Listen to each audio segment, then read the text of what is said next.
So I'm going to make the Ladies Victorian Underwear Pattern 100 from Laughing Moon Mercantile.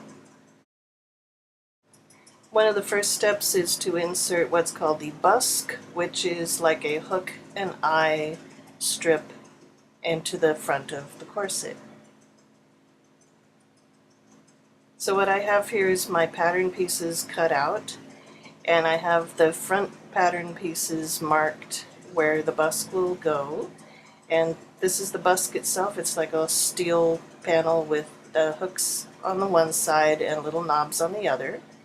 So I just use a number 2 pencil and I mark on the wrong side of the fabric where the hooks are supposed to go in. And I use binder clips to keep straight which is the top and which is the bottom of the busk part.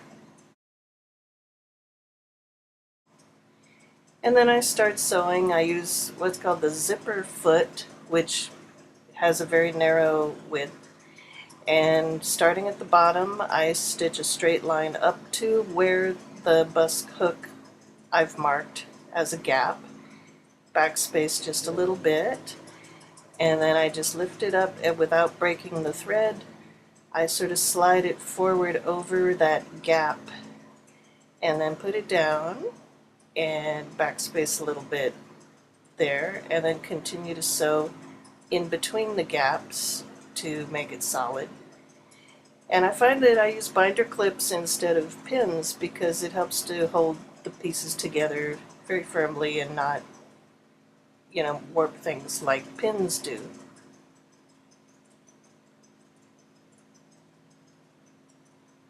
And I sped this up just a little bit so you could see me going all the way to the end a little more quickly. I really don't sew this fast.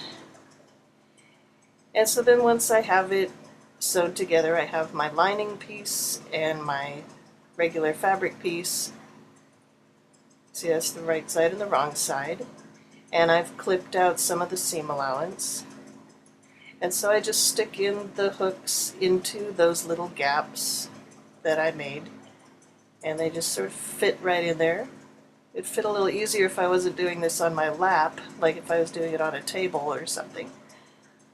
But you just, hold it steady, squeeze it right in, and you see the hooks come through to the other side.